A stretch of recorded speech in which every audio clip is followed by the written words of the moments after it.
जब देवता और असुरों ने मिलकर मंथन किया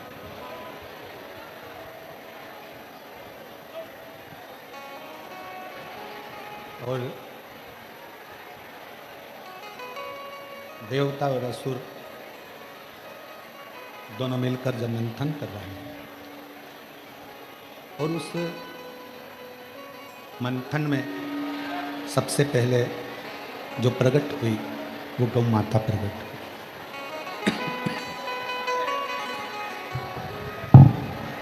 सबसे पहले गौ माता का प्रागट्य हुआ, गौ माता प्रकट हुई। क्यों, किस लिए? जब देवता और असुर दोनों मिलकर मंथन कर रहे हैं और उस मंथन में सबसे पहली प्रागट्यता गौ माता की। क्यों? शिव महापुराण की कथा कहती है कि केवल एक गौ माता ही ऐसी है जो संपूर्ण विश्व के पाप के भार को अपने मस्तक पर ले लेती है।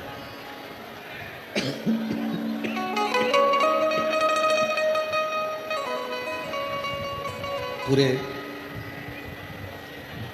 विश्व का, पूरी पृथ्वी का जो पाप भार है गौ माता अपने मस्तक पर धारण कर लेती है। अब 5 गौ माता मंथन में प्रकट हुई। शिव महापुराण की कथा कहती है कि समुद्र मंथन में 5 गौ माता का प्रागट्य हुआ।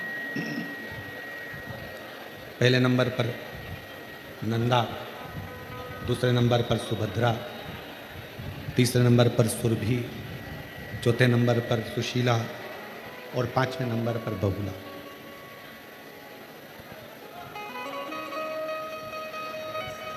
ये 5 गौमाता जिन्होंने पूरे विश्व के लिए,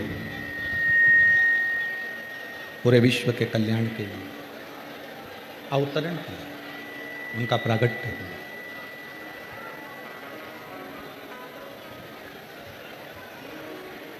जब हमारे घर में पहले नंबर की रोटी गौमाता की बनती है और गौमाता की रोटी बनने पर गाय के मुख में दी जाती है, कई लोगों के मन में एक प्रश्न खड़ा हो जाता है, कई लोगों के मन में एक भाव खड़ा हो जाता है कि जब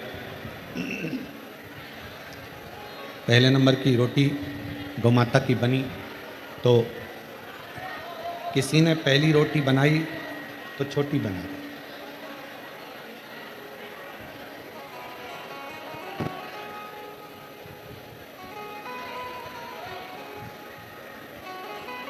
मेरा निवेदन है जितने श्रोता भाई बहन बाजू में खड़े हुए हैं उनसे भी 2-3 घंटे की बात है। आज की कथा इन लोगों को दिल से सुन लेने दो और प्रेम से झोली भर लेने दो। आप लोग शांत रहकर कथा का लाभ लो और अपने जीवन को सार्थक करो। 2-2.5 घंटे के बाद में कोई नहीं पूछेगा कि जगह कहाँ है। खड़े हो तो खड़े खड़े सुन लो, बैठ गए तो बैठे बैठे सुनो और दिल से सुनो। अपने अंदर भर कर झोली बाबा के दरवाजे से झोली भर कर लेकर जाओ। आवाज़ साफ नहीं हुई है और मिठास नहीं हुई है।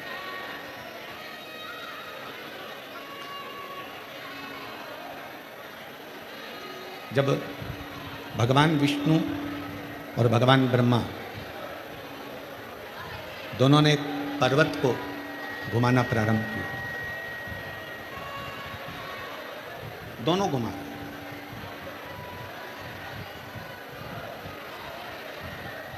भगवान ब्रह्मा और भगवान विष्णु दोनों ही पर्वत को घुमा और केवल ब्रह्मदेव के लिए, केवल ब्रह्मदेव के लिए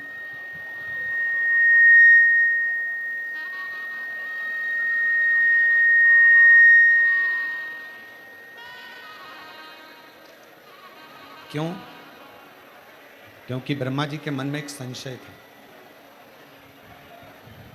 ये संपूर्ण ब्रह्मांड मैं बना भी सकता हूं और ये संपूर्ण ब्रह्मांड मैं मिटा भी सकता हूं। इस ब्रह्मांड की रचना मैं कर भी सकता हूं और इस ब्रह्मांड की रचना करने के बाद इसका संहार मैं कर भी सकता हूं।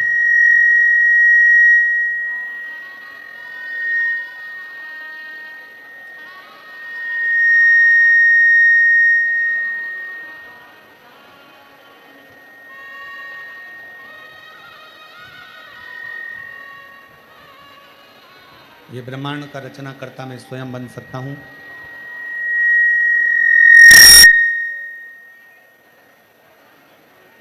और इस ब्रह्मांड का संहार करता भी मैं स्वयं बन सकता हूं।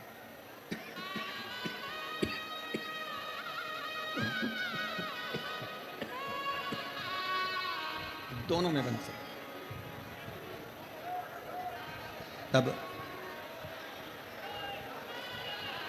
भगवान विष्णु के मन में एक भाव प्रकट हुआ कि ब्रह्मा जी के अंदर थोड़ा सा अभिमान आ गया, थोड़ी सी अभिमत्ता आ गई, थोड़ा सा अहम आ गया। और ब्रह्मा जी को लग रहा है कि ये मैं कर रहा हूं। ये थोड़ी सी अभिमत्ता, थोड़ा सा अहम हमारे जीवन को बर्बाद कर देता है। और अहंकार में तीन गए, धन, वैभव और वंश। ना मानो तो देख लो रावण, कौरव और कंस। पूरा वैभव भरा हुआ था, पूरा धन भरा हुआ था, पूरी सत्ता भरी हुई थी। संपूर्ण वैभव, सत्ता, धन, दौलत सब था। कौरव के यहाँ भी था, रावण के पास में भी था और कंस के पास में भी था। पर थोड़ी सी अभिमत्ता, थोड़ा सा। और जब थोड़ी सी अभिमत्ता, थोड़ा सा अभिमान आया तो ये सब कुछ नष्ट हो गया। शिव पुराण कर रही है, भगवान शंकर का चरित्र कह रहा है। ब्रह्मा जी के मन में एक अभिमत्ता का थोड़ा सा भाव प्रकट हो गया। ब्रह्मा जी के हृदय में आ गया कि ये सृष्टि का निर्माण करता भी मैं हो सकता हूं और सृष्टि का संहार करता भी मैं हो सकता हूं।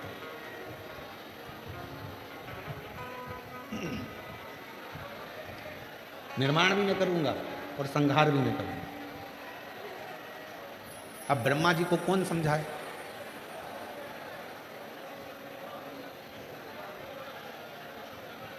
ज्ञानी को समझाना सरल है,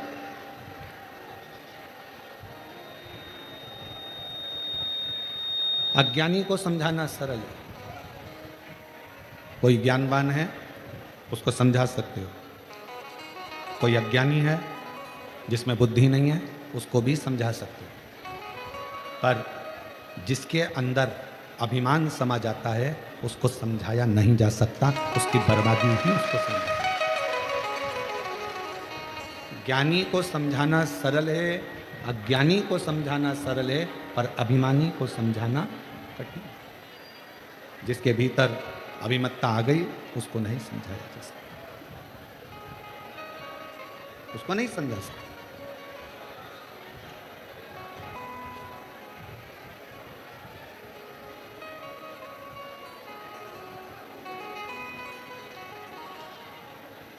ब्रह्मा जी के अंदर ये अभिमत्ता आ गई थी। ब्रह्मदेव के मन में, ब्रह्मदेव की बुद्धि में, ब्रह्मदेव की चित्तवृत्ति में यह अभिमत्ता आ गई थी कि सृष्टि का निर्माण भी मैं कर सकता हूं और सृष्टि का संहार भी मैं कर सकता हूं।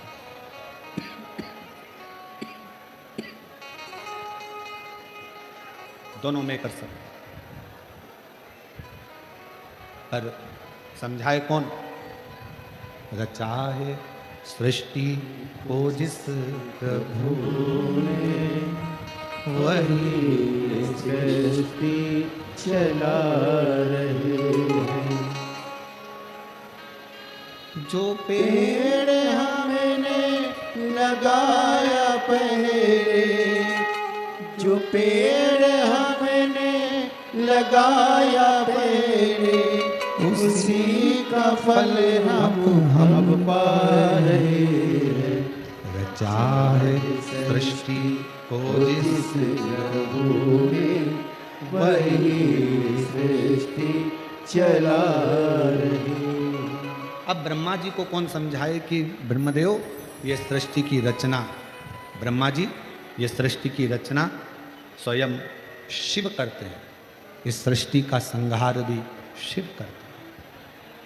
सृष्टि को चलाने वाले भी शिव हैं, सृष्टि का संहार करने वाले भी शिव हैं और सृष्टि की रचना करने वाले भी। एक ओमकार शिव जी की आरती में आता है, आप भी गुनगुनाते हैं शंकर जी की आरती। ओमकार के मध्य ये तीनों, एक ओमकार और उस ओमकार के मध्य में ये तीनों एक है। ब्रह्मा विष्णु सदाशिव जानत प्रणवाक्षर के मध्य, ओमाक्षर के मध्य, यह तीनों एकार। ओम जय श्री। ये तीनों एक। अब ब्रह्मदेव को लग रहा है कि मैं सृष्टि का निर्माण कर सकता हूं, मैं सृष्टि का संहार कर सकता हूं, मैं सृष्टि को बना सकता हूं, मैं सृष्टि को मिटा सकता हूं। मुश्किल, बहुत मुश्किल। आप और हम नहीं। जिसके मन में यह भाव आ जाए ना कि घर तुम चला रहे हो, समझ लेना कि तुम मूर्ख हो जो ये विचार कर रहे हो कि घर तुम चला रहे हो। 2 घंटे के लिए मर के देख ले, घर चलता है कि नहीं चलता सब मालूम पड़ जाएगा। जिंदा हो तो भी चलेगा और मर जाओगे। जीवित हो तो भी चलेगा, नहीं रहोगे तो भी चलेगा।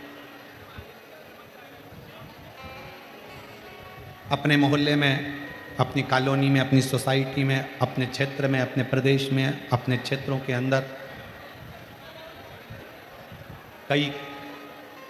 कोई बेचारा कमाने वाला व्यक्ति होता है, छोटे छोटे बच्चे रहते हैं और कमाने वाला व्यक्ति ही मर जाता है। बच्चे छोटे हैं,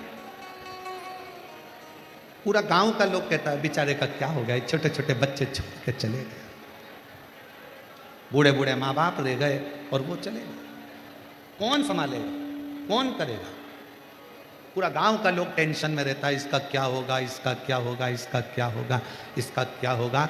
शिव महापुराण की कथा कहती है, शंकर भगवान ने पार्वती जी को मणिकर्णिका के घाट पर बैठकर शंकर भगवान ने पार्वती जी को ज्ञान उपदेश देते समय कहा था, पार्वती यहाँ जितने मुर्दे आते हैं ये सब जल जाते हैं, मुर्दे शमशान तक आते हैं और जैसे ही मुर्दा शमशान में पहुंचता है, शंकर भगवान कहते हैं मैं स्वयं उसके मकान तक पहुंच जाता हूं। मुर्दा शमशान तक पहुंचा, शिव उसके मकान तक पहुंचा। कौन संभालेगा, कौन जानेगा, कौन देखेगा, कौन करेगा? केवल कहा ब्रह्मा विष्णु सदाशिव जानत अविवेका, भोले जानत अविवेका, प्रणवाक्षर के मध्य, ओमाक्षर के मध्य, यह तीनों एकार। ओम जय श्री ओंकार। ये हमको लग रहा है कि अब कौन संभाले।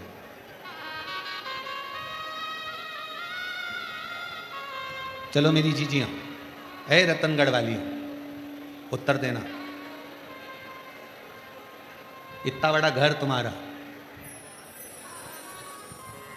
फ्रिज भी रखा है, वॉशिंग मशीन भी है, कूलर भी है, एसी भी है, अलमारी में थोड़ा ना थोड़ा पैसा भी है, थोड़ी ना थोड़ी रकम भी होगी। कोई चेन, कोई अंगूठी, कोई सामान अलमारी में होगा। इतने बड़े घर को कोई काम पड़ जाता है तो ताला लगाना पड़ता है। इतना बड़ा मकान, करोड़ों का सामान, और ताला लगाया 60 रुपए का। ताला लगाया 150 रुपए का, 200 रुपए का, 500 रुपए का, 1000 रुपए का। इससे महंगा ताला लगाओगे क्या? जम के बोलो जरा। मकान कितने का? करोड़ों का। सामान कितना? करोड़ों का। फ्रिज भी है, वॉशिंग मशीन भी है, बहू के कपड़े भी हैं, बहू के जेवर भी हैं, मेरे जेवर भी हैं, इसके भी हैं, पति का भी सामान है, कहीं मकान की रजिस्ट्री भी है, जमीन भी है, जायदाद भी है, सब। मकान करोड़ों का, और ताला कितने का? 100, 200, 500। और ताले की चाबी कितने की? अगर चाबी गुम जाए तो चाबी वाले के पास जाओ और कहो चाबी बना दे, तो क्या 60 रुपये लूँगा? 25 रुपये में दूंगा। 100 रुपये के ताले की चाबी 60 रुपये, 25 रुपये में मिल जाती है। अब जरा विचार करो, तुम इतने बड़े करोड़ों के मकान को एक ताले के भरोसे छोड़कर, चाबी कमर में खोस कर तुम कथा में आकर बैठ गए, या कहीं शादी में चले गए, या कहीं परिवार में चले गए। अब तुम्हें क्या लग रहा है कि तुम्हारा घर ताला संभाल के रखा है? नहीं, तुम्हारा घर, तुम जो दरवाजे पे से गाय को रोटी देती हो, पक्षी को दाना देती हो, प्यासे को पानी पिलाती हो, भूखे को भोजन कराती हो, तुम्हारे दरवाजे पर आए हुए अतिथि का सम्मान करती हो, अपने घर के बुजुर्गों का आदर करती हो, तुम भगवान शंकर को 1 लोटा जल समर्पित करती हो। तुम्हारा घर 60 रुपए का ताला नहीं संभालता है, तुम्हारा घर और पूर्वजों का आशीर्वाद संभालता है। और जिस दिन तुम्हारा पुण्य कम हुआ, जिस दिन तुम्हारा पुण्य घटा, 60 रुपए का ताला तो एक हथौड़ी में कोई तोड़ेगा और अंदर घुस जाएगा, सब ले जाएगा। पर कब तक तुम्हारा घर संभला है? जब तक तुम्हारा 1 लोटा जल शंकर को चढ़ रहा है। कब तक तुम्हारा घर चल रहा है? जब तक तुम्हारे दरवाजे पर अतिथि आते हैं, भूखा आता है, भोजन करता है, गौ माता की रोटी मिलती है, पक्षी को दाना मिलता है, प्यासे को पानी मिलता है, तो तुम्हारे घर में पुण्य आता रहता है। तो तुम्हारा इतना बड़ा मकान वो तुम्हारे पुण्य से संभला हुआ है। संभला नहीं तो बोलो, ईमानदारी से बोलना दीजिए, वो 60 रुपए का ताला टूट नहीं सकता, कोई भी तोड़े अंदर चलेगा। पर तुम्हारे पुण्य से, अरे मत बुरे कर्म कर बंदे वरना पछताएगा, भगवान की आंखों से तू बच नहीं पाएगा, तू बच नहीं पाएगा। हरि हो अज्ञानी मत करना दानी, हरि हो अज्ञानी मत करना दानी। तेरे कर्म का फल भी तू ही पाएगा, जैसा किया तूने तेरे आगे आएगा। मत बुरे कर्म कर वरना पछताएगा, भगवान की आंखों से तू बच नहीं पाएगा, बच नहीं पाएगा। बहुत ध्यान दे, ताले में इतनी दम नहीं है कि तुम्हारे करोड़ों की अलमारी को, करोड़ों के मकान को बचा कर रखे। ताले में दम नहीं है, चाबी में दम नहीं है, पर तुम्हारे पुण्य में वो दम है।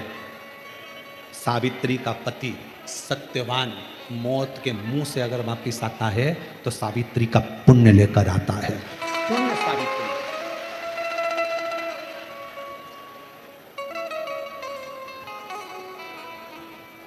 उसका एक नाम है काल अधिपति महाकाल। क्या बोलते हैं उसको? महाकाल। महाकाल नाम क्यों पड़ा? उसने मार्कंडे के काल को पलट दिया। उस देव अधिदेव महादेव ने, मेरे शंभू ने राजा श्वेत के काल को पलट दिया था। काल को पलटा, इसलिए उसका नाम महाकाल। जब वो अपने भक्त के लिए काल पलट सकता है तो रतनगढ़ वालों के हाल नहीं पलट सकता है।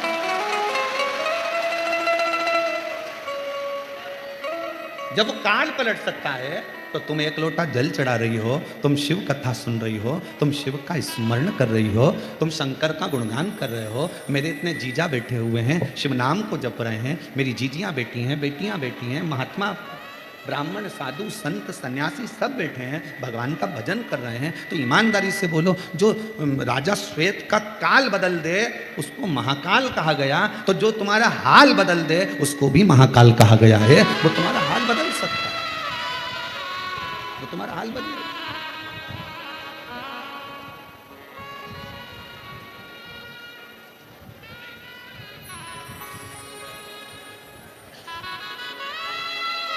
तो कहते हैं ना कि जब शिव कृपा करते हैं, जब शिव कृपा करते हैं, लंगड़े भी अकड़ चलते हैं। जब शिव कृपा करते हैं, लंगड़े भी अकड़ चलते हैं। शंकर की जब करुणा होती है, रामचरितमानस में लिखा है कि पंगु भी पर्वत लांग जाता है जब शिव की कृपा होती है। शिव की कृपा। एक पत्र है, अच्छा है, देखिए, सुंदर।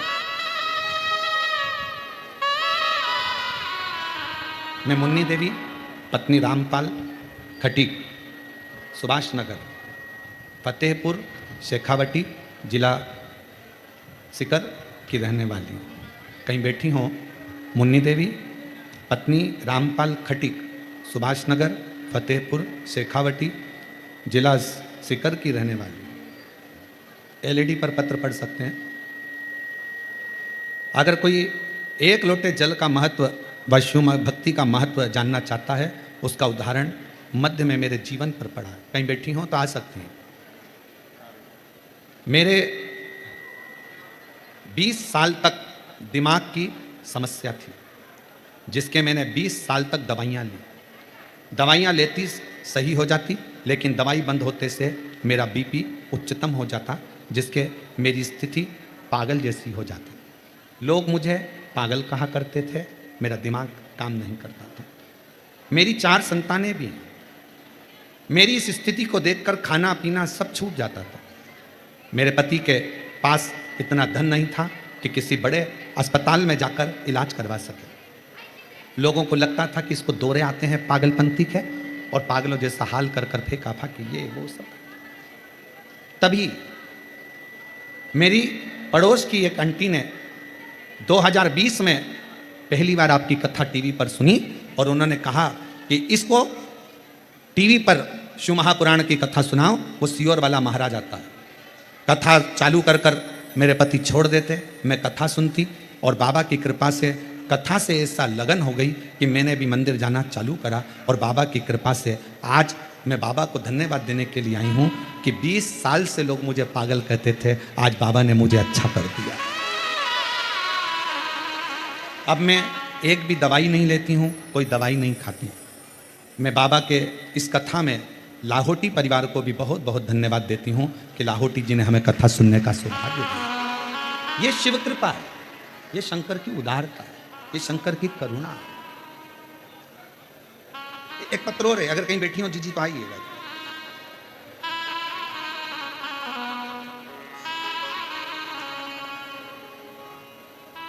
मेरा नाम मधु है, मेरे पति का नाम कन्हैया है, लालजी सोनी है।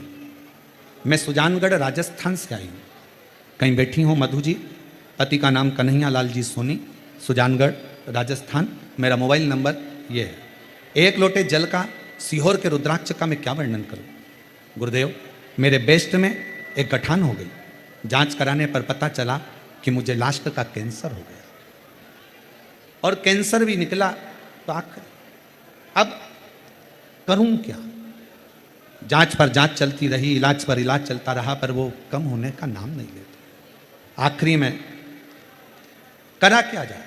डॉक्टरों ने कह दिया कि ऑपरेशन करा लो और गांठ निकालें, फिर वापिस गांठ बनेगी, क्योंकि ये कैंसर ठीक होना नहीं।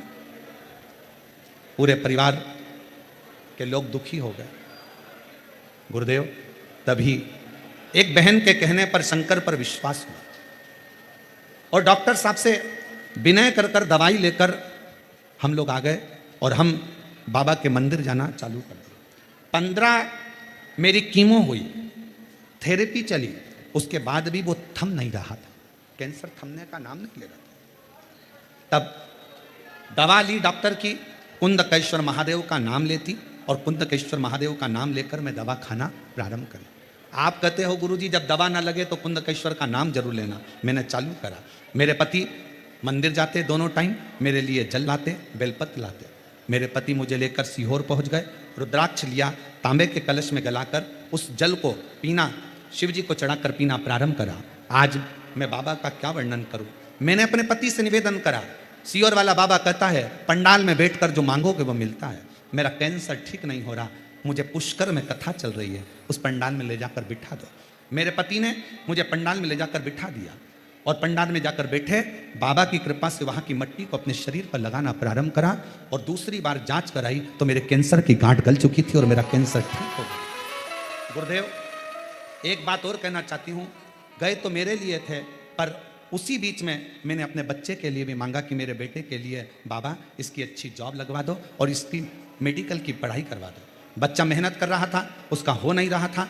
आज मैं बाबा को धन्यवाद देती हूँ गुरुदेव। पुष्कर की कथा में पंडाल में जो मांगा, मेरा बेटा भी मेडिकल कॉलेज MBBS कर रहा है और गुजरात के मेडिकल कॉलेज में पढ़ रहा है। मैं बाबा को यहाँ धन्यवाद देती हूँ कि मेरा बेटा भी डॉक्टर बनने वाला है। ये शिव की उदारता। कहीं बैठी हूँ मधु जी, आप आ सकती हैं और एक बेलपत्र ले सकती हैं। शिव के आधीन का क्या?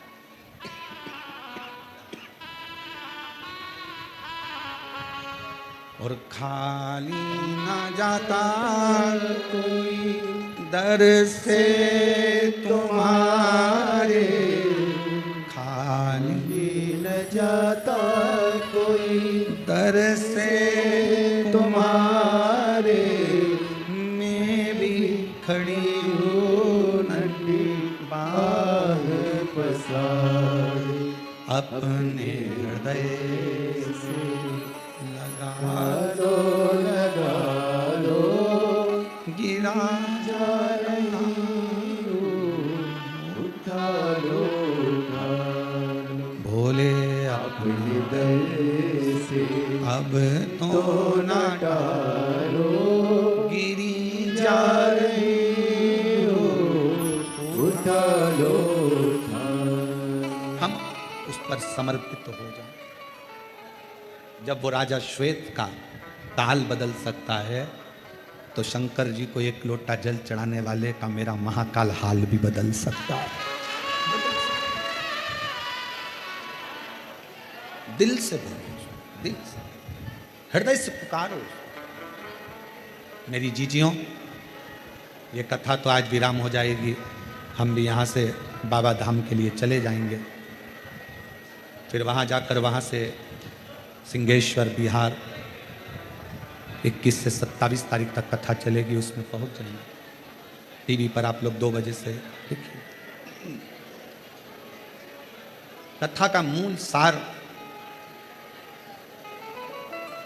शिव जैसी शांति रखकर, मन में धैर्य रखकर शंकर की उदारता को, शंकर की करुणा को स्वीकार कर, अपने भीतर उतार कर, अपने भीतर।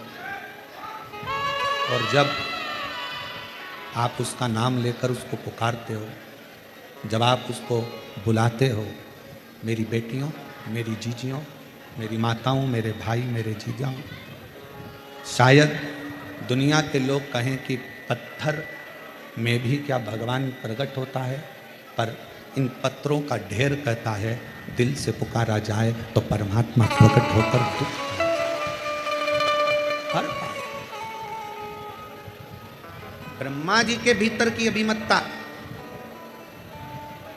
शिव के करीब नहीं आने, भगवान के करीब। कथा सुनी थी आपने, इस व्यासपीठ के माध्यम से कहा था कि रावण दशरथ जी के घर में भोजन करने गया तो सिर का मुकुट जमीन पर रखकर फिर गया।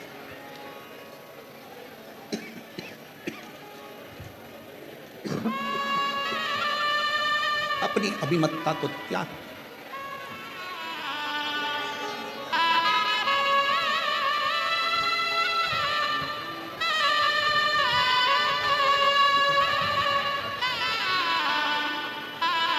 कैंसर हो गया था और शिव की कृपा से डॉक्टरों ने जवाब दे दिया था और आज प्रसन्न चित्त में कथा में बैठी हैं और बेटा भी MBBS कर रहा है, डॉक्टर बनने जा रहा है। एक बार जोरदार ताली बजाकर बधाइयाँ दो।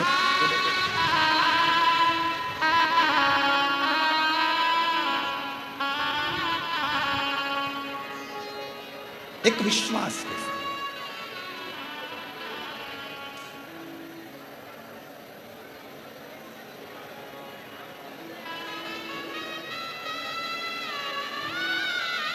इसी रतनगढ़ की भूमि पर एक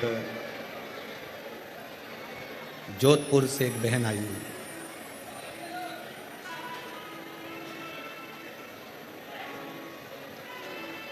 उसके साथ में 3 नौकर भी आए, हाथ में हीरे की तो चूड़ी पहनी।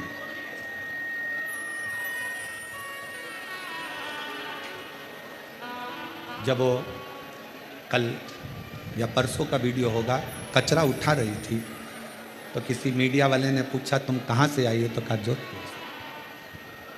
क्या काम काज है आपका वहाँ जोधपुर में? तो कहा बॉम्बे में 2 फैक्ट्रियाँ हैं और एक गुजरात में फैक्ट्री है, 3 फैक्ट्री की मालकिन। तो पूछा कि तुम ये पंडाल में सो रही हो? हाँ। पूरा परिवार कर्जे में था, वो अगर बैठी होगी तो मैं उठाऊंगा नहीं उसको, बैठी है। पूरा परिवार कर्जे में डूब चुका था, पूरा परिवार। इतना कर्जा हो गया था कि प्राण जाने। उसने सोशल मीडिया वालों को बताया, मेरे बाबा की कथा मैंने जब सरदारपुर के राम मंदिर में छोटे से मंदिर प्रांगण में जब सुनी थी शिव पुराण, उस दिन से मेरे बाबा ने हाथ पकड़ा तो आज मैं 3 फैक्ट्री की मालकिन बनकर गई। ये शिव है। और उसी का एक उदाहरण इन पत्र में भी एक बहन ने लिखा।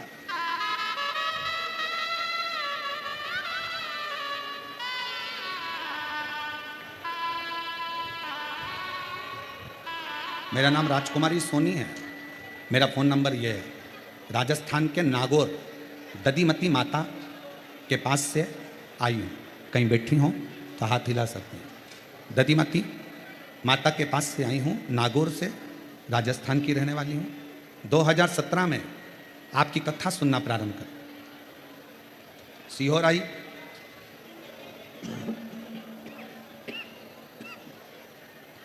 नौ जुलाई 2023 को मैंने पुष्कर राजस्थान में कथा सुनी। बाबा ने मुझे इतना दे दिया कि हाथ से बटोरा ना जाए। गुरुजी, मैंने बेटी के लिए मांगा,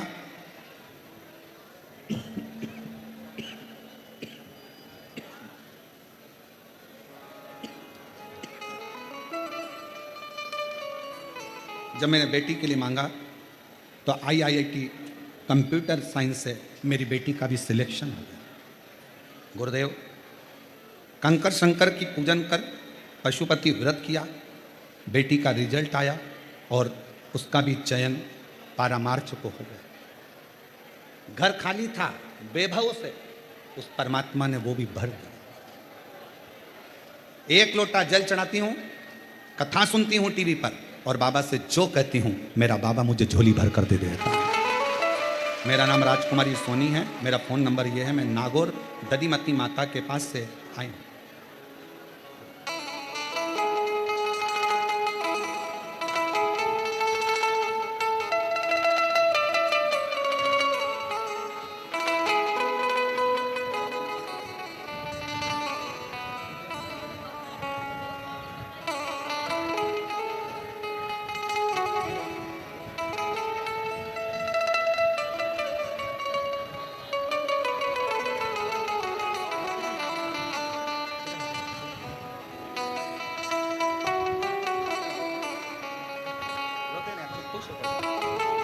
दीदी कह रही है पूरा गांव का लोग मुझे पागल कहता था।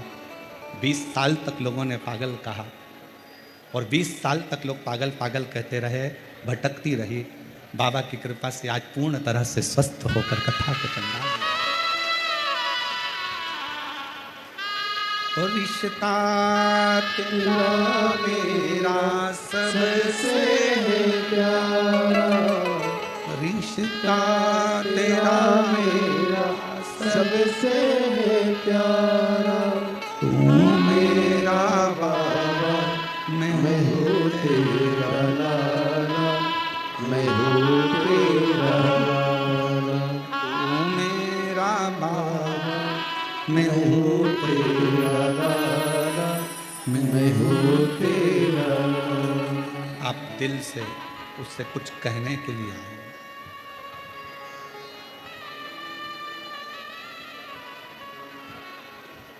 दिल से कहने के लिए। सत्य बात कहे ना, स्वास्थ्य इतना गड़बड़ है कि कथा हम 3 दिन पहले ही यहाँ से चले जाते, और केवल आपका विश्वास इतना पक्का था ना, आपका स्वरूप देखकर इस कथा को।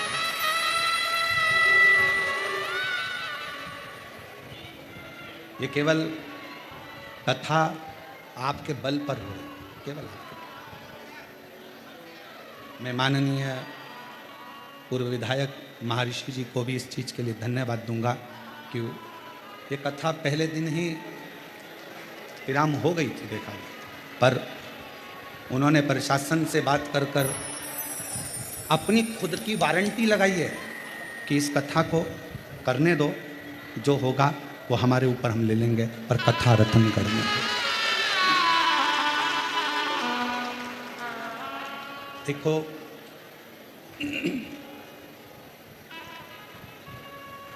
शिव तत्व आपके अंदर इतना भरा हुआ है।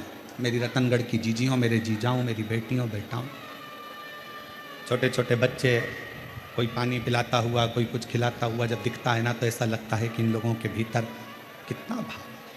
तो ये कथा जब इतनी गर्मी में ये बच्चे सेवा कर सकते हैं, तो अपना स्वास्थ्य भले खराब है, पर इनको 7 दिन पूरे कर कर जाऊं कथा सुना कर।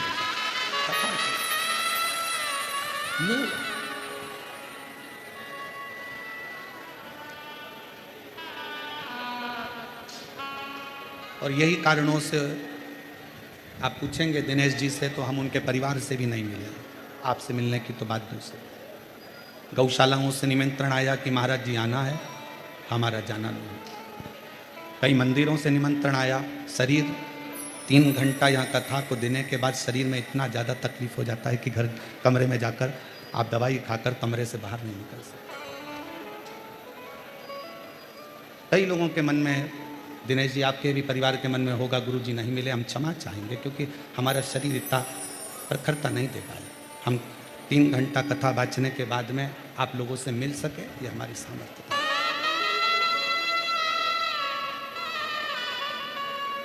आप शिव के हो, शिव आपके हो। कथा में, कथा शंकर की है, और शंकर को पकड़ो, शंकर को भजो। सियोर वाले महाराज को नहीं भजना है तुम्हें, सियोर वाले महाराज को नहीं पकड़ना है तुम्हें पकड़ना शिव को, शंकर को पकड़ना। ना जाने सियोर वाले महाराज जैसे तो कितने आते हैं और कितने चले जाते हैं, पर हम महाराजों को पकड़ने में लगे रहते हैं, भगवान को छोड़ देते हैं। ये कथा शिव पुराण कहती है शिव को पकड़ो, शंकर। और जिस समय 7 दिन की कथा में से भी अगर आपने एक क्षण भी ऐसा महसूस करा हो कि शंकर मेरे बाजू से निकल कर गया है, तो 1 मई से 7 मई की कथा में तुम्हारा पत्र इसी व्यासपीठ से पढ़ते थे। शिव को पकड़ना, शंकर को। शिव स्तुति मूल है। और मेरे भोले तेरा सहारा है, मेरे भोले तेरा सहारा है, मेरी नैया का तू किनारा है। शिव तत्व को जितना जितना पकड़ोगे, उतना उतना शिव तत्व आपके जीवन को सार्थक करेगा। सार्थक। हम क्या करते हैं, थोड़े दिन तो शंकर को पकड़ते हैं, काम नहीं होता, दूसरा पकड़ते हैं, फिर काम नहीं हुआ तो तीसरा पकड़ते हैं, काम नहीं हुआ तो चौथा पकड़ते हैं। मेरी बहनों, मेरी जीजियों, मेरी बेटियों, मेरे जीजाओं, मेरे भाई, शिव को एक बार अगर आपने पकड़ लिया, फिर आप शंकर को अगर छोड़ भी दिए, शंकर आपको नहीं छोड़ता। ब्रह्मदेव के भीतर थोड़ी सी अभिमतता के कारण ब्रह्मा शिव को नहीं पहचाने, शंकर को पहचानने के लिए आपके और हमारे नेत्र नहीं है। सच्चे गुरु को पहचानने के लिए आपके और हमारे नेत्र नहीं है।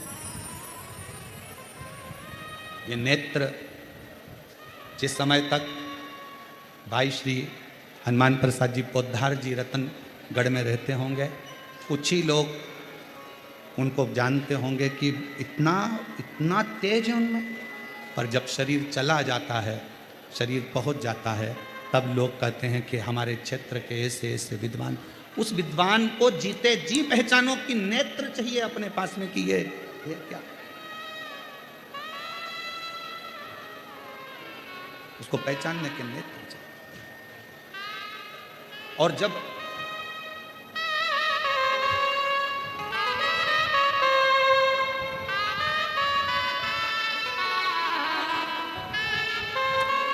पहचानने के नेत्र चाहिए, सोफा लगा, और वो नेत्र पहचानने के लिए बहुत जरूरी है। ब्रह्मा जी नहीं पहचानते, ब्रह्मदेव जी।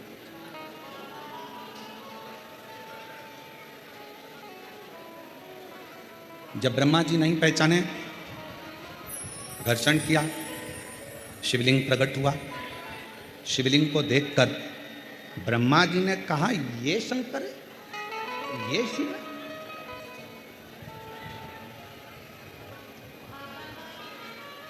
मानो तो मैं गंगा मां हूं, ना मानो तो बहता।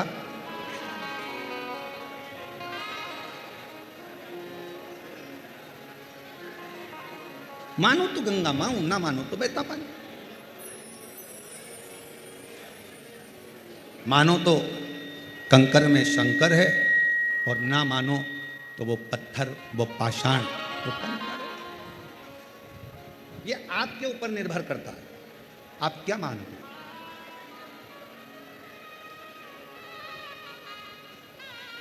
तुम्हारे गांव के मंदिर में जब एक लोटा जल चढ़ाने के लिए अपने घर से निकल कर जाओ ना, घर से जब अपने घर के हंडे में से, मटके में से, अपने घर के परिंडे में से एक लोटा जल जब भर कर लेकर निकलो, एक लोटा जल जब भर कर लेकर जाओ, परिंडे में से, हंडे में से जब पानी भरो, तो सबसे पहला शब्द आपके मुख पर होना चाहिए, बाबा तेरे भरोसे आ रही हूँ, तेरे आश्रित होकर आ रही हूँ, श्री शिवाय। पानी भरा लोटे में, लेकर मंदिर तक गए। मंदिर में जब जल चढ़ाओ तो बाबा से कह देना, मेरे घर की क्या दशा है, ये जल बताए, ये जल बताए। सुदामा जी की क्या दशा थी, भगवान कृष्ण को किसने बताया? सुदामा जी ने बताया था क्या? जम के बोलो जरा। नहीं। सुदामा जी की क्या दशा थी, ये सुदामा जी ने भगवान कृष्ण को नहीं बताया।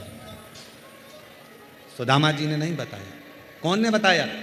सुदामा जी की पोटली में तंदुल बंधे थे। सुदामा जी के तंदुल द्वारकानाथ ने जब निकाले, पाए, समझ गए, ये तंदुल की दशा ने सुदामा की दशा को बता दिया कि ये दशा। पहले के समय में लोग शंकर जी को जल, शंकर के मंदिर का ही जल भरकर शंकर को चढ़ाते थे। बोलो तुम्हारे गांव में भी ऐसे ही होता था ना? जम के बोलो जरा। शिव के मंदिर में बाल्टी भरी रहती थी, शंकर के मंदिर में बाकेट भरा रहता था, शंकर के मंदिर में बर्तन भरे रहते थे और लोटा वहीं रखा रहता था। 10-20 लोटे रखे रहते थे। लोटा उठाओ, शंकर जी पे चढ़ाओ, लोटा वहीं रख जाओ, वहीं पे पानी भरा रहता। फिर नल चालू कर देते, फिर पानी भर लो, शिव जी को चढ़ा दो। आप अपने घर से बढ़िया पल्लू वल्लू लेकर सिर पे जाती थी, सामान कुछ लेकर जाती नहीं थी, लोटा वहीं का, बाल्टी वहीं की, पानी वहीं का, और वही पानी शिव जी को चढ़ा कर आ जाती थी। अब शंकर जी को क्या मालूम कि तेरे घर की दशा क्या है। जब तुमने अपने घर से जल ले जाना चालू करा तो उसने तुम्हारा कल बदलना चालू कर दिया। बस उस जल से कल बदल। अब कितने लोगों का भला कर रहे हो आप? घर से जब भरा हुआ जल लेकर रोज जाओगी सामने से कोई व्यक्ति निकल कर जा रहा है, कोई अच्छा काम के लिए जा रहा है, तुम्हारा भरा हुआ हंडा देखकर, तुम्हारा कलश, तुम्हारा लोटा भरा हुआ देखकर जब वो सामने से निकल कर जाएगा, उसका काम सफल हो जाएगा। ना जाने कितनों के काम सफल कर दिए। जब वहां से आती हो, शिव जी का चढ़ा जल पात्र में लेकर आती हो, वो पात्र का जल कभी कभी नीचे गिर जाता है, 2 बूंद पड़ जाती है, दरवाजे पर छींट दिया जाता है, घर के लोग आचमन कर लेते हैं। घर के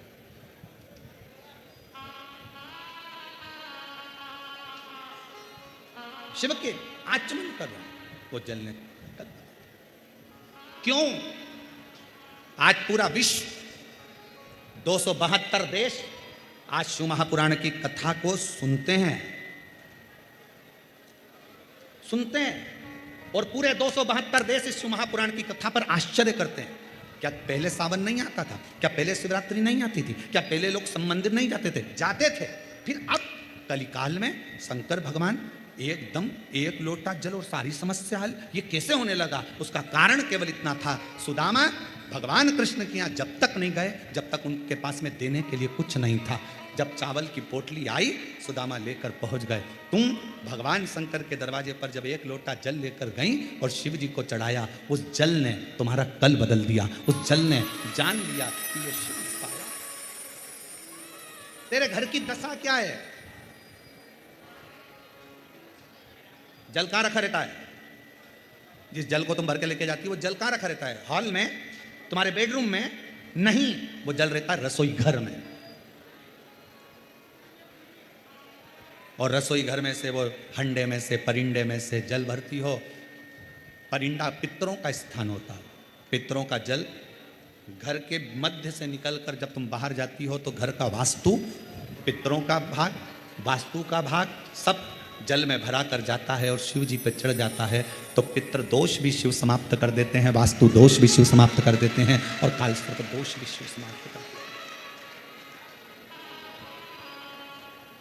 आप आश्रित होकर गए, मत ले जाओ ढेर सारा धन, दौलत, संपदा, सत्ता, शिव को नहीं चाहिए।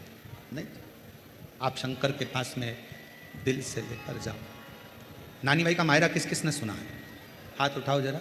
सुना है आप लोगों ने नानी भाई का मायरा? रखो। नरसिंह मेहता जी को सांवरिया जी से किसने मिलवाया था? जम के बोलो जरा, कौन ने मिलवाया था? जब नरसिंह मेहता की भाभी दुरत गौरी ने चाल चलकर जयाबाई के जब प्राण छूट गए दादी के, तब लीला रची दुरत गौरी ने, और उसने अपने देवर को, उसकी पत्नी को, उसकी लड़की को, उसके लड़के को धक्का देकर बाहर निकाल दिया। दादी थी, नरसिंह मेहता की दादी थी। तब तक नरसिंह जी अपने भाई के घर में थे, और दादी को भी दिन रात वो दूरत गोरी, उसका नाम था सूरत गोरी, पर हम बोलते हैं दूरत गोरी, गालियां देती थी दिन रात। और जब सास मरी ना, दादी सास जब मरी, क्योंकि नरसिंह जी के माता पिता तो पहले ही मर चुके थे, दादी ने तो पाला। दादी सास जब मरी, जो दूरत गोरी गाली देती थी, वही दूरत गोरी दादी सास से गले लग लग कर, इतना पल्लू कर कर, बहुत गहरा पल्लू करके गले लग लग कर रो रही थी। तो देवरानी को आश्चर्य हो रहा था, ये तो गाली बकती थी दादी सास को, और आज रो रही है गले लग कर। कितना प्रेम करती थी। 20 मिनट बाद जेठानी उठी, दुरत गौरी उठी, देवरानी से कहा अब तुम रो लो, और उठ के रसोई घर में चली गई। सास के कान में, दादी सास के कान में सोने की मुड़की थी जो निकल नहीं रही थी, तो चिपक के रोने के बहाने अंदर घुस गई और दांत से कतर ली। सोने की मुर्गी को दांत से कतर रही थी और मुंह से ऐसे चिल्ला रही थी, ओ दांत से कतर रही मुर्गी को।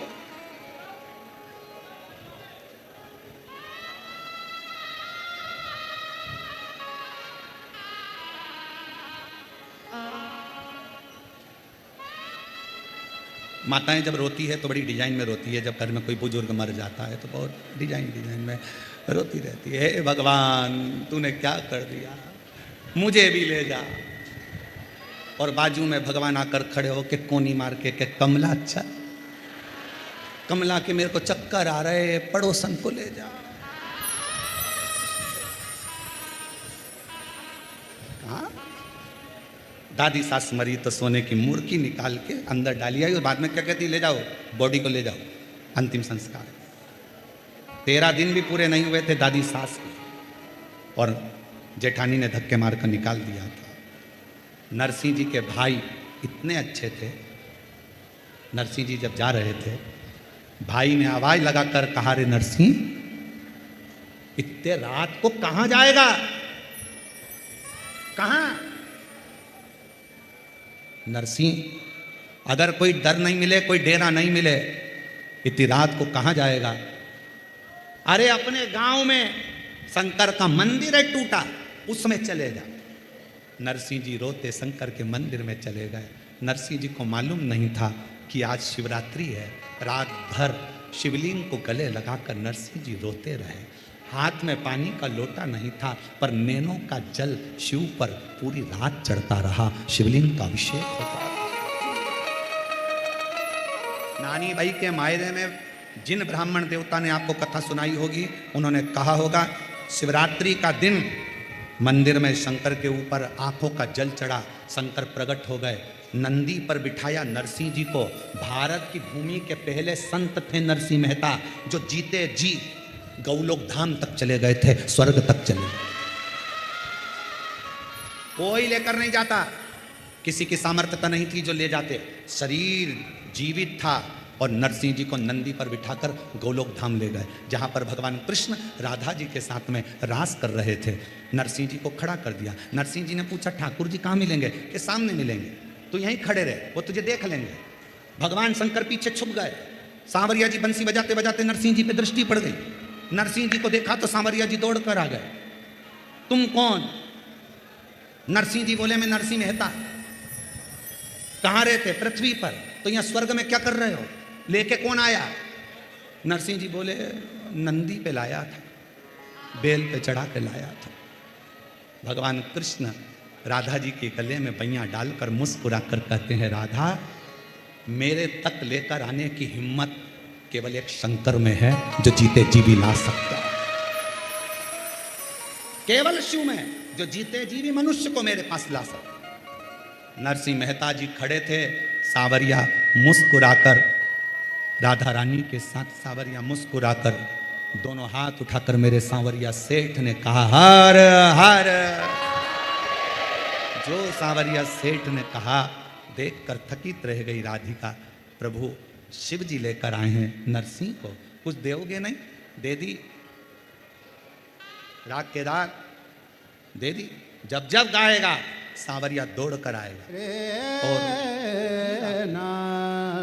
जैसे ही रात की दार दी, नरसिंह जी आए वापिस नीचे।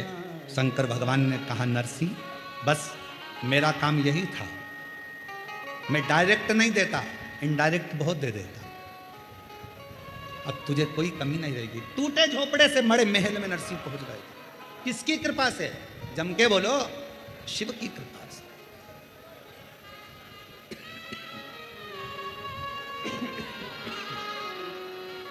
शिव की कृपा से, उसकी कृपा बिना नहीं। बस हृदय से वो कहते ना, मैं भी तो सेवक हूँ बाबा, तू ही मुझको पहचाने। बाबा तेरे सिवाय कोई नहीं जान सकता, कौन जाने? भक्तों का दुख क्या होता है, तेरे सिवा कोई क्या। दुनिया ने ठुकराया मुझको, तूने गले से लगाया, दुनिया ने ठुकराया, गले से लगाया।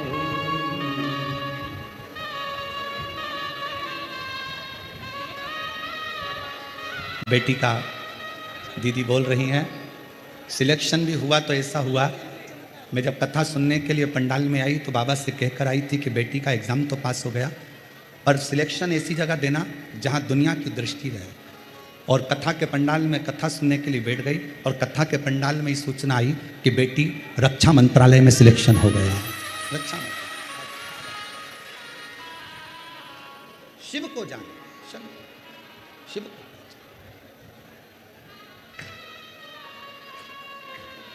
कभी फुर्सत हो तो डमरू भक्तों के जो रूखा सूखा दिया उसका भी भोग लगाना। जिस घर के दिए में तेल नहीं वहाँ जोत जलाऊं मैं कैसे। जिस घर के दिए में तेल नहीं वहाँ जोत जलाऊं मैं कैसे। मेरा खुद ही बिछौना धरती पर तेरी सेज सजाऊं मैं कैसे। मेरा फुर्सत हो तो डमरू निर्धन घर भी आ जाना। कभी फुर्सत हो तो डमरू भक्तों के घर भी आ जाना। शिव को पुकारना सुन। जब वो मिलता है कम नहीं देता।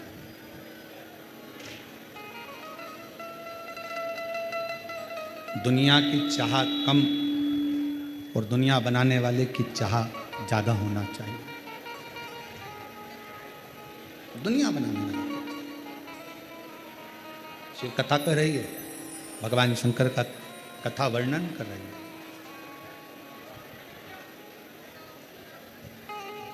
आप जब शिव के मंदिर में एक लोटा जल लेकर जाओ शिव को चढ़ाने के लिए, एक विश्वास अंदर से लेकर जाना कि मेरा कार्य मेरा बाबा जरूर करे। कोई अतिथि आए उसका आदर शिव का स्वरूप मानकर करो। कोई भूखा आए उसको भोजन शंकर का स्वरूप मानकर करो। कितनी बड़ी कथा बैसाख महीने की। बैसाख में आप लोग तो मारवाड़ के रहने वाले हो, राजस्थान के, तो बैसाख की कथा पढ़ते ही होंगे। बैसाख की एक कितनी विचित्र कथा कहती है कि एक बार कृष्ण और अर्जुन, भगवान कृष्ण और अर्जुन पृथ्वी पर भ्रमण करते करते घूमते घूमते जा रहे थे। एक नगर में पहुंच गए और उस नगर में अर्जुन और कृष्ण भगवान दोनों खड़े होकर हलवाई की दुकान देख रहे थे। हलवाई की दुकान। क्या देखा? हलवाई की दुकान पर पास में बासी खाना पड़ा हुआ, बासी भोजन, बेकार भोजन पड़ा।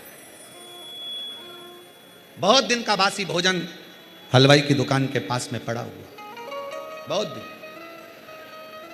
एक कुत्ता भोजन को खाने के लिए आता है, हलवाई डंडा मार के भगा देता। फिर कुत्ता आया, हलवाई ने फिर भगाया।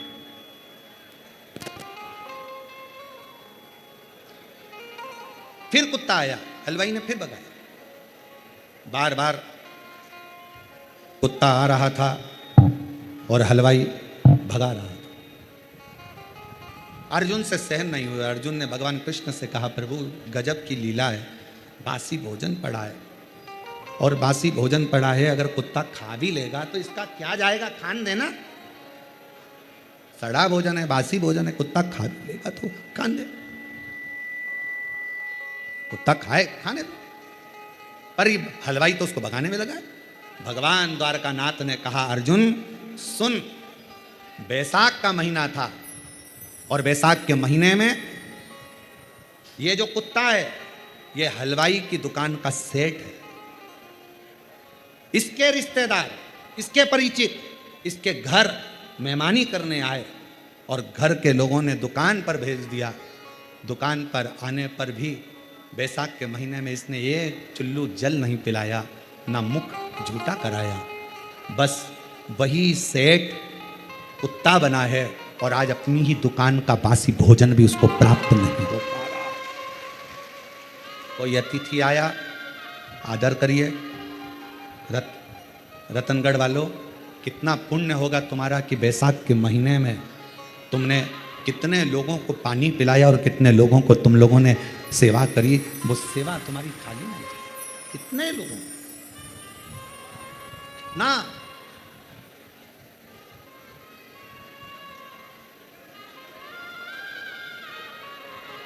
फिर पूछा अर्जुन ने, ये सेठ तो कुत्ता बन गया, झूठा भी नहीं मिल रहा, अब इसका कल्याण कैसे होगा, इसका उद्धार कैसे होगा?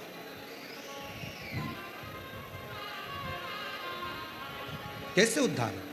कि महादेव नमन चरणों में, आप भी बोलो, महादेव नमन स्वीकार कीजिए, सबका किया है मेरा भी उद्धार कीजिए, उद्धार कीजिए।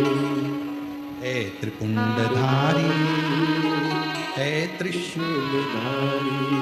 एक बार प्रेम से, आज कथा का विराम दिवस है, आप सब बोलो, महादेव नमन चरणों, महादेव नमन चरणों में स्वीकार कीजिए, सबका किया है मेरा भी उद्धार कीजिए, उद्धार कीजिए। हे त्रिपुंडधारी, हे त्रिशूलधारी, हे त्रिपुंडधारी, हे त्रिशूलधारी। चरणों में तेरे बाबा जी पावन है चारों धाम, तेरी देव करते वंदना, पूजे हैं तुझको राम।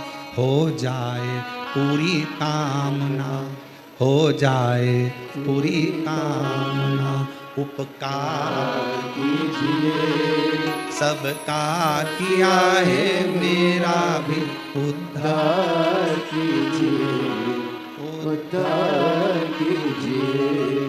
महादेव नमन चरणों, महादेव नमन चरणों में स्वीकार कीजिए, सबका किया है मेरा भी उद्धार कीजिए, उद्धार कीजिए। मैं आपके आश्रित हूं।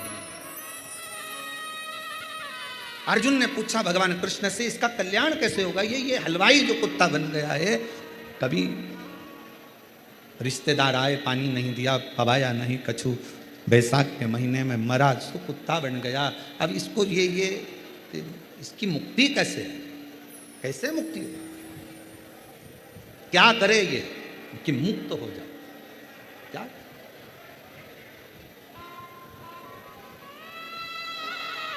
क्या भगवान कृष्ण ने कहा, अर्जुन, जब श्रावण का महीना आएगा, जब श्रावण का महीना आएगा, कावड़िया कावड़ लेकर जाएंगे, ये उनके पीछे पीछे चलता चलता चलता चलता चलता चलता किसी पवित्र शिवालय के सामने जाकर खड़ा हो जाएगा। कोई मंदिर से निकल कर आएगा, उसके पांव की रज भूमि पर पड़ी होगी, उस रज को ये चाट लेगा, उसी क्षण इसकी मुक्ति हो जाएगी, उसी क्षण मुक्ति। राजस्थान का तो हमको नहीं मालूम है कि यहाँ कावड़ भराती कि नहीं भराती, हमको नहीं मालूम। पर शास्त्र कहता है कि श्रावण महीने में अगर कोई कावड़ लेकर जा रहा है, उसका मात्र दर्शन भी हमें कावड़ का पूरा पुण्य फल प्रदान कर देता है। पुण्य फल।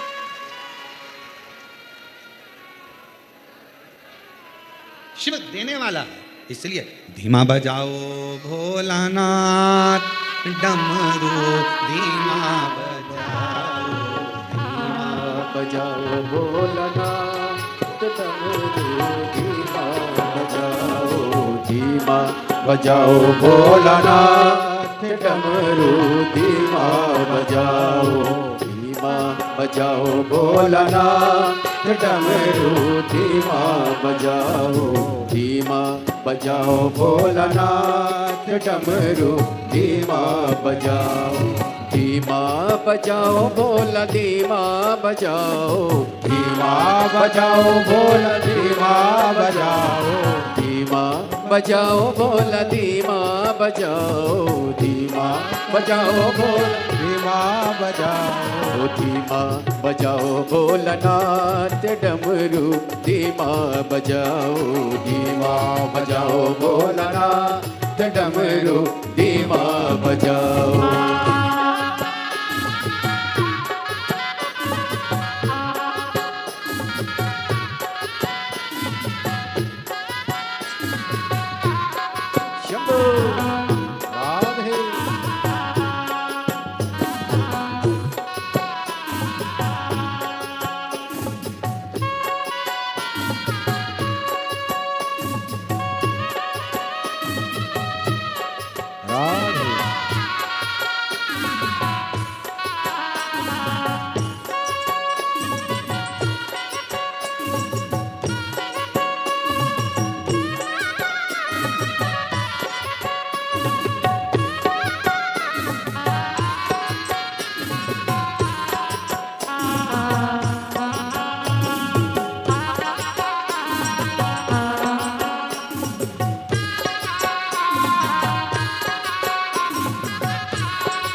डमरू की धुन सुन के ब्रह्मा जी आए, डमरू की धुन सुन के ब्रह्मा जी आए, ओ डमरू की धुन सुन के ब्रह्मा जी आए, डमरू की धुन सुन के ब्रह्मा जी आए, ब्रह्मा जी आए संग ब्रह्मणी को लाए, ब्रह्मा जी आए संग ब्रह्मणी को लाए, धीमा बजाओ भोलानाथ डमरू, धीमा बजाओ, धीमा बजाओ भोलानाथ डमरू, धीमा बजाओ, धीमा बजाओ भोलानाथ डमरू, धीमा बजाओ।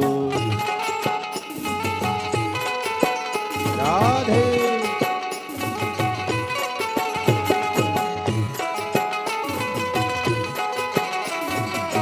राधे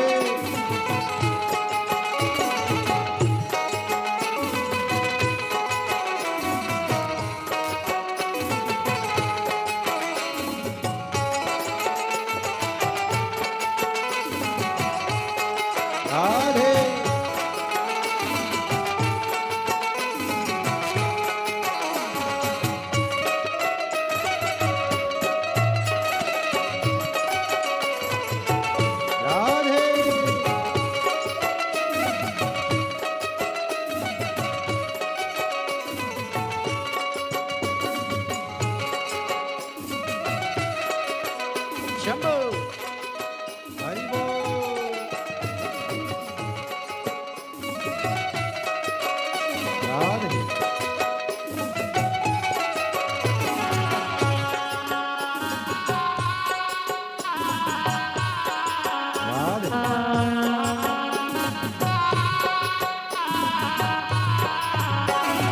डमरू की धुन सुन के विष्णु जी आए, डमरू की धुन सुन के विष्णु जी आए, डमरू की धुन सुन के विष्णु जी आए, डमरू की धुन सुन के विष्णु जी आए। ओ विष्णु जी आए संगे लक्ष्मी जी को लाए, विष्णु जी आए संगे लक्ष्मी जी को लाए।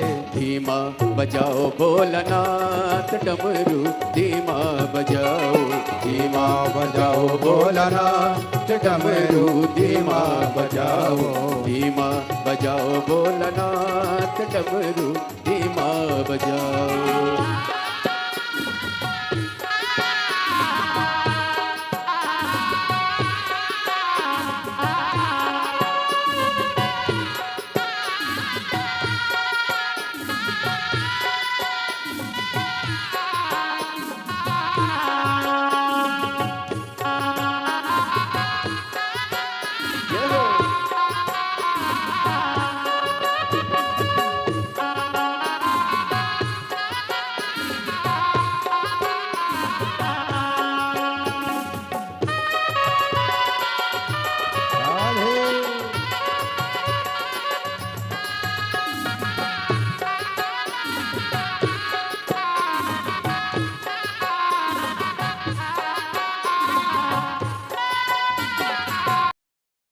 विश्व की सबसे बड़ी और भव्य भोजनशालाओं में से एक कुबेर भंडारी की भोजनशाला, जो कि नियमित रूप से चलती है, जिसमें प्रतिदिन लाखों सैकड़ों हजारों भक्त भोजन भंडारे का आनंद लेकर अपने जीवन को कृतार्थ करते हैं, आनंद में करते हैं। आप सभी को ज्ञात है कि आप भी इस भोजनशाला की सदस्यता ग्रहण कर सकते हैं। मात्र 21,000 रुपए की स्वीकृति देकर आप भी जीवन पर्यंत तक इसके सदस्य बन सकते हैं और एक बार ही आपको मात्र 21,000 रुपए की स्वीकृति देना है और साल में एक दिन 365 दिन में से एक दिन आपके नाम से भी भोजन भंडारा कराया जाएगा और यही क्रम प्रतिदिन सुचारू रूप से चलता है, जिसमें सभी भक्त भोजन भंडारे का आनंद लेकर अपने जीवन को कृतार्थ में करते हैं, आनंद में करते हैं। और आप सभी को निरंतर ज्ञात है कि प्राथमिक उपचार केंद्र, जो कि पूज्य गुरुदेव के सानिध्य में चलता है, जो कि पूर्णतः निःशुल्क रूप से विगत कई वर्षों से चला आ रहा है, जिसपे दवाई गोली भी निःशुल्क रूप से वितरण की जाती है। साथ में समय समय अनुसार स्वास्थ्य शिविर भी निःशुल्क रूप से लगाए जाते हैं, ताकि के भक्त अपने स्वास्थ्य संबंधित जानकारी बड़े ही आराम से प्राप्त कर सके। और 2 एम्बुलेंस भक्तों की सुविधा के लिए 24 घंटे उपलब्ध रहती है। साथ में एक सर्व सुविधा युक्त हॉस्पिटल का निर्माण कार्य और चल रहा है, जिसपे भक्तों को इलाज बड़ी ही अच्छी तरीके से, बड़े ही नए ढंग से हो सके, ऐसे सर्व सुविधा युक्त हॉस्पिटल का निर्माण कार्य और सुचारू रूप से चल रहा है। साथ में आप सभी को ज्ञात है, जो 251 कमरों की भव्य विशाल धर्मशाला बनने जा रही है, उसका निर्माण कार्य बढ़ाते हुए 100 कमरों का और इजाफा करते हुए 351 कमरों की यह भव्य विशाल धर्मशाला बनेगी, जिसके अंतर्गत लगभग 15 से 16 बड़े बड़े हॉल भी बनाए जाएंगे और इन हॉलों में रुककर भक्त भजन कीर्तन स्मरण कर सके। साथ में एक उद्देश्य और पूज्य गुरुदेव का है, यह धर्मशाला बनने के बाद में निःशुल्क रूप से कन्या विवाह इस धरा पर कराया जाएगा। प्रतिदिन एक कन्या विवाह कराया जाएगा। कभी भी आपकी शादी की तारीख फिक्स होती है तो आपको एक विशेष मुहूर्त के लिए या एक विशेष टाइम के लिए रुकने की आवश्यकता नहीं, या विशेष जोड़ों के लिए रुकने की आवश्यकता है। जब भी आपकी शादी की तारीख फिक्स होती है, आप कुबेर भंडारी की पावन धरा पर पहुंचकर अपना नाम और अपनी तारीख लिखवा कर वहां पर सूचना देकर सारी व्यवस्थाएं बड़े ही आराम से निःशुल्क रूप से प्राप्त कर सकते हैं, जैसे रुकने की व्यवस्था, भोजन की व्यवस्था, कन्यादान की व्यवस्था और दहेज की व्यवस्था। ये सब पूज्य गुरुदेव द्वारा ही वहां पर करी जाएगी। और गौ माता की सेवा प्रतिदिन सुचारू रूप से चलती है। एक और भव्य गौशाला का निर्माण कार्य और सुचारू रूप से चल रहा है। साथ में ऐसे सेवा के प्रकल्प तो चलते ही हैं। पूज्य गुरुदेव ने एक संकल्प और लिया है, सभी सनातन धर्म के मानने वाले लोगों के गले में रुद्राक्ष हो, सभी सनातन धर्म के मानने वाले लोगों के घर के मंदिर में रुद्राक्ष हो और ये रुद्राक्ष का महत्व स्वतः ही वो जान सके, स्वतः ही समझ सके।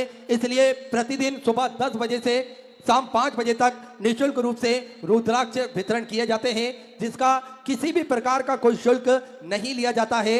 और आप सभी को ज्ञात है, रुद्राक्ष ना ही कुरियर किए जाते हैं और ना ही किसी के हाथ से किसी के द्वारा भेजे जाते हैं।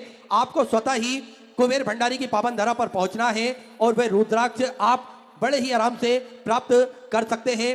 ऐसे सारे सेवा के प्रकल्प पूज्य गुरुदेव के सानिध्य में चलते हैं। आप भी कंधे से कंधा मिलाकर चल सकते हैं, आप भी कदम से कदम मिलाकर चल सकते हैं। इन प्रकल्पों में आप भी अपनी सहराशि समर्पित कर सकते हैं। टीवी स्क्रीन पर श्री विठले सेवा समिति के 2 अकाउंट नंबर एक्सिस बैंक का और सेंट्रल बैंक ऑफ इंडिया का चल रहा है। दोनों में से किसी भी अकाउंट में अपनी सहराशि जमा कर अपना नाम व्हाट्सएप पर आप भेज सकते हैं। आइए, जिन दानदाताओं ने, जिन बाबा साहब ने मंदिर, गौशाला, वृद्ध आश्रम, अन्य क्षेत्र में अपनी सहराशि प्रदान करी, उन सभी पवनसारी पुण्यसारी दानदाताओं के नाम। रेखा जी परमार की तरफ से सुंदर 1101 रुपए की सहराशि आपने बाबा कमलेश्वर धाम हेतु समृद्धि की बहुत बहुत बधाई। निर्मल कुमारी जी की तरफ से दिल्ली से सुधा 500 रुपए। नीलम जी दहरिया की तरफ से छत्तीसगढ़ से सुधा 500 रुपए की सहराशि आपने समझ की। उत्कर्ष सिंह जी ठाकुर की तरफ से सुधा 500 रुपए। साध्वी जी गुप्ता की तरफ से एटा उत्तर प्रदेश से 500 रुपए। विधि चंद्रवंशी की तरफ से जबलपुर मध्य प्रदेश से सुधा 500 रुपए। हिमांशु जी राठौर की तरफ से बिजनौर उत्तर प्रदेश से सुधा 500 रुपए की सहराशि आपने समझ की। पंकज जी की तरफ से जम्मू एंड कश्मीर से सुधा 1100 रुपए। राजेंद्र कुमार उर्मिला देवी जी की तरफ से सुधा 1000 रुपए। अंशुल कार्तिक जी की तरफ से देवास मध्य प्रदेश से 551 रुपए। गुप्ता में सुधा 500 1501 रुपए की सहराशि आपने समझ की। सुनीता गांधी जी की तरफ से नागपुर महाराष्ट्र से सुधा 500 रुपए। मनोज जी साहू की तरफ से गुना मध्य प्रदेश से सुधा 511 रुपए। कुसुम लता जी की तरफ से उत्तराखंड से सुधा 5001 रुपए की सहराशि आपने बाबा कमलेश्वर धाम हेतु समझ की बहुत बहुत बधाई। सुधा विचार आपके 1400 सहराशि आपने समझ की। भारती देवी जी की तरफ से इटावा उत्तर प्रदेश से 1100 रुपए। रामस्वरूप जी की तरफ से कोटा राजस्थान से सुधा 500 रुपए। योगेश जी शर्मा की तरफ से उज्जैन मध्य प्रदेश से 500 रुपए। आशीष रमेश जी साहू की तरफ से मुंबई से सुधा 1000 रुपए। हरि सिंह जी ठाकुर की तरफ से दमोह मध्य प्रदेश से सुधा 1000 रुपए। समीर हरीश भाई जी पटेल की तरफ से आनंद से सुधा 500 रुपए की सहराशि समर्पित की। विजय जी शर्मा जयपुर राजस्थान से सुधा 1100 रुपए। जतीन जी तोमर की तरफ से आगरा उत्तर प्रदेश से 500 रुपए। अजय जी राणा हाथरस उत्तर प्रदेश से सुधा 500 रुपए। विष्णु सिकरबार की तरफ से धौलपुर राजस्थान से सुधा 500 रुपए। माया भाई अनिल जी जसवाल रायपुर छत्तीसगढ़ से सुधा 500 रुपए की सहराशि आप समझ की। अशोक जी गुप्ता की तरफ से उज्जैन मध्य प्रदेश से 1100 रुपए। बाबूलाल जी रमेश जी की तरफ से राजस्थान से 500 रुपए की सहराशि आप समर्पित की। गुप्तदान में गोरखपुर उत्तर प्रदेश से 1000 रुपए। राजमणि बेन जी की तरफ से सागर मध्य प्रदेश से 2000 रुपए। धीरज यादव की तरफ से कोरबा छत्तीसगढ़ से सुधर 500 रुपए की सहराशि आप समर्पित की। अजरेश कुमार जी की तरफ से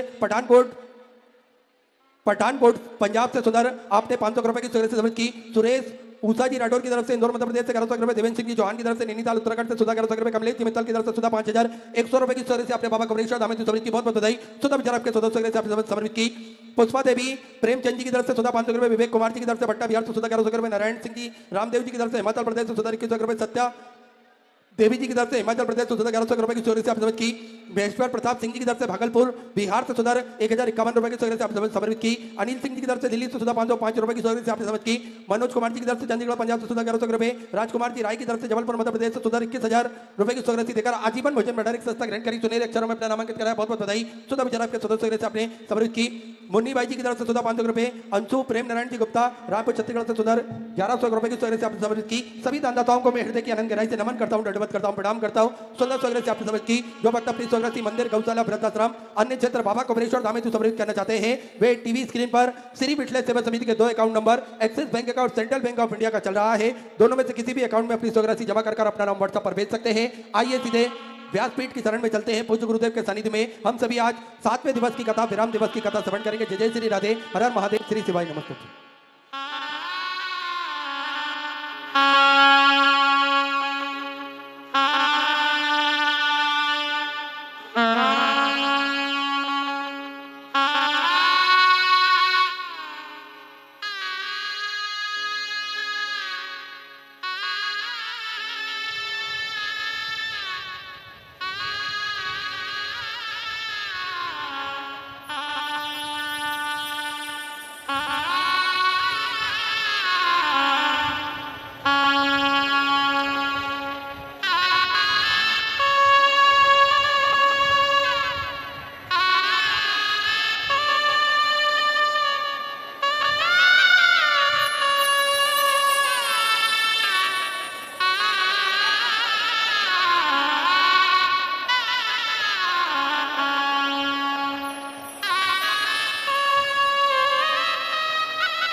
ओम नमः शिवाय। ओम नमः शिवाय। ओम नमः शिवाय।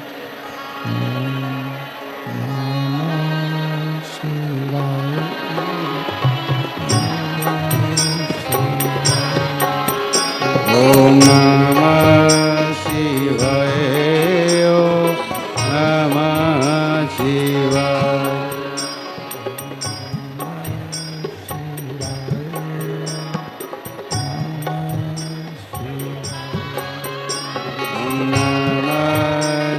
शिवाय।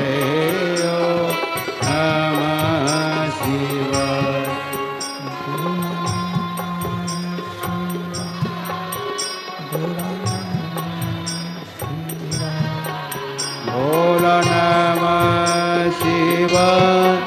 भोला नमः शिवाय।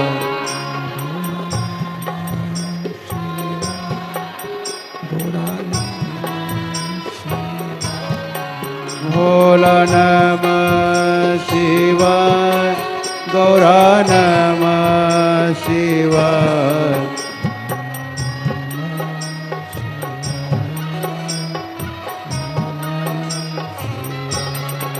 ओम नमः शिवाय। ओम नमः शिवाय।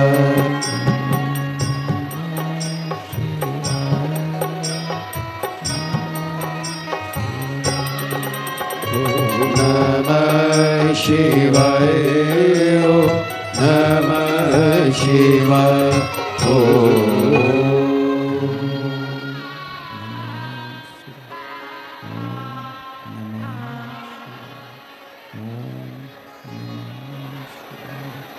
विश्वनाथ भगवान की जय। महाकालेश्वर भगवान की जय। ओमकारेश्वर भगवान की जय। भुवनेश्वर महादेव की जय। हर हर महादेव। हर हर महादेव। हर हर महादेव। हर भगवान देवदेव महादेव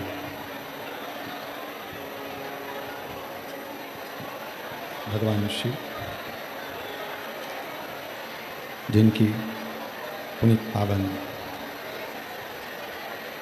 शिव महापुराण की कथा संपूर्ण विश्व के कल्याण हेतु भगवान शिव की ही कृपा से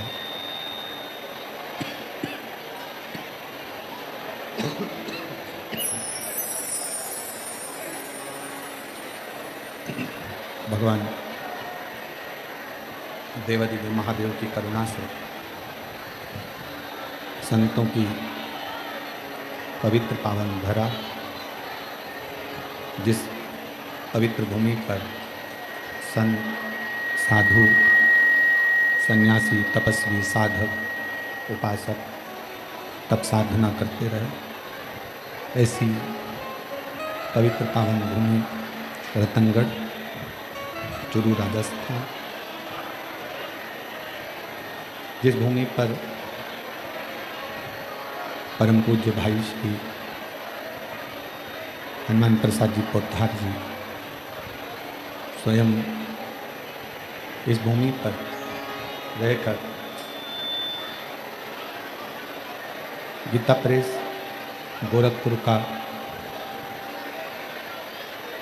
एक विशेष अंक कल्याण, जिसको संपूर्ण विश्व में प्रेषित किया है, ऐसे भाई श्री की ये पवित्र धरा और उस धरा के सभी रहवासी जो इस पवित्र पावन लाभ ले रहे हैं और अपने जीवन को सार्थक हैं।